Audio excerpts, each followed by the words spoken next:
ಹಿರಿಯರಾದಂಥ ಸಲೀಂ ಅಹಮದ್ ಅವರೇ, ನೂತನವಾಗಿ ವಿಧಾನಸಭೆಗೆ ಪ್ರವೇಶವನ್ನು ಮಾಡ್ತಕ್ಕಂಥ ಯಾಸೀರ್ ಖಾನ್ ಪಠಾಣ್ ಅವರೇ,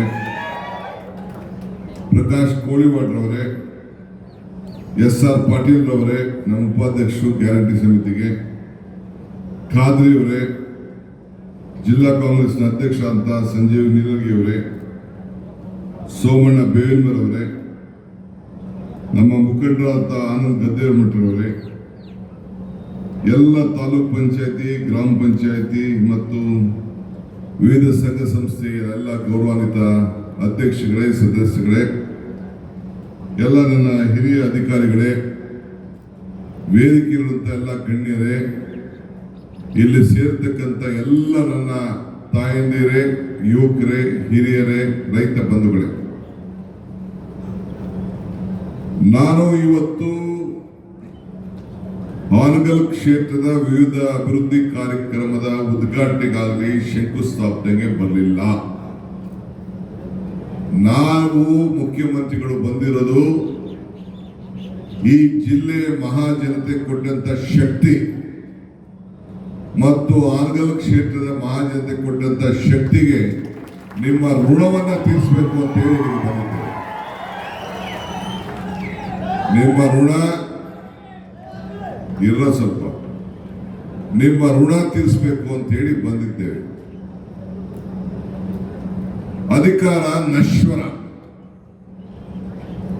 ಸಾಧನೆಗಳು ಅಜಾಮರ, ಆದರೆ ಮತದಾರರೇ ಈಶ್ವರ. ಕೊನೆಗೆ ಎಲ್ಲೋದ್ರೂ ಕೂಡ ಮತದಾರರಿಗೆ ಸೇವೆಯನ್ನು ಮಾಡಬೇಕಾದ್ದು ನಮ್ಮ ಕರ್ತವ್ಯ. ಇದು ಕಾಂಗ್ರೆಸ್ ಸರ್ಕಾರದ, ಸಿದ್ದರಾಮಯ್ಯ ನೇತೃತ್ವದ ಸರ್ಕಾರದ ಒಂದು ಸಂಕಲ್ಪ. ಈ ಕೆಲಸವನ್ನ ರಾಜ್ಯದ ಉದ್ದಗಲೂ ಕೂಡ ನಾವು ಮಾಡ್ಕೊಂಡು ಬರ್ತಾ ಇದ್ದೇವೆ. ನಮ್ಮ ಶಿವರಾಜ್ ಪಾಟೀಲ್ ಮತ್ತು ನಮ್ಮ ಶ್ರೀನಿವಾಸ್ ಮಾನೆಯವರು ಹೇಳಿದಂಗೆ ಇದೊಂದು ಐತಿಹಾಸಿಕವಾದಂಥ ಭೂಮಿ. ಶಿಶುನಾಳ ಶರೀಫ್ರಿಂದ ಹಿಡಿದು ಕನಕದಾಸರವರಿಂದ ಹಿಡಿದು ಇನ್ನು ಅನೇಕ ಸಂತರು, ಶಿವಬಿಗಳು ಎಲ್ಲ ಸೇರಿ ಜನ್ಮ ಕೊಟ್ಟಂತ ಈ ಪವಿತ್ರವಾದಂತಹ ಭೂಮಿ. ಮಾನೇಶ್ವರ ನಿಲಿಂಗಪ್ಪನವರು ಕೂಡ ವಿಧಾನಸಭೆಗೆ ಕಳಿಸ್ಕೊಟ್ಟಂತ ಒಂದು ಭೂಮಿ ಇದು. ಸೊ ಅವರು ಶಕ್ತಿ ತುಂಬಿ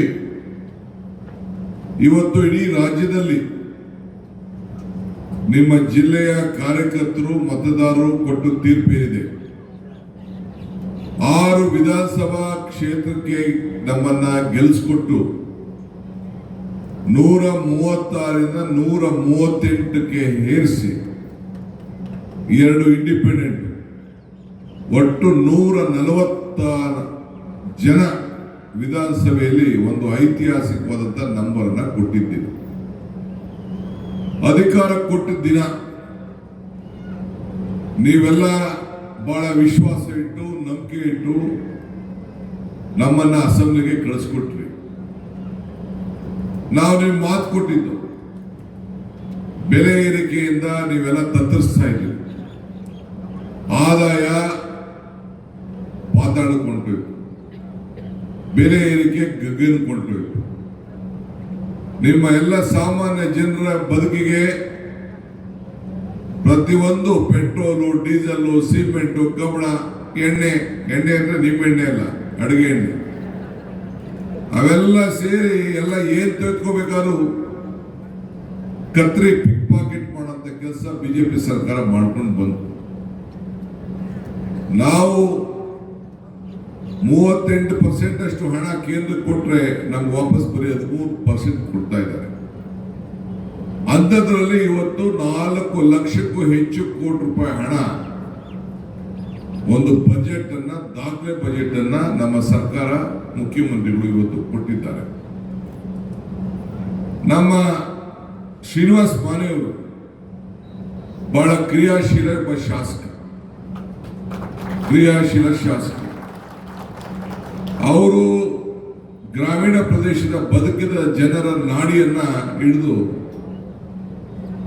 ಬರೀ ನೀರಾವರಿ ಇಲಾಖೆ ಆಗಲಿ PWD ಇಲಾಖೆ ಬಗ್ಗೆ ಚರ್ಚೆ ಮಾಡಲಿಲ್ಲ ನಮ್ಮ. ಇವತ್ತು ಏನು ರೆವಿನ್ಯೂ ಇಲಾಖೆಯಿಂದ ನಿಮಗೆ ಒಂದು ಆಧಾರ ಕೊಡಿಸ್ಬೇಕು, ಏನು ನಿಮ್ಮ ಜಮೀನಿನ ಸಕ್ರಮ ಮಾಡಬೇಕು. ಹೆಚ್ಚಿನ ವಿಡಿಯೋಗಳಿಗೆ ಪ್ರತಿಧ್ವನಿ ಯೂಟ್ಯೂಬ್ ಚಾನೆಲ್ ಸಬ್ಸ್ಕ್ರೈಬ್ ಮಾಡಿ, ಬೆಲ್ ಐಕಾನ್ ಕ್ಲಿಕ್ ಮಾಡಿ.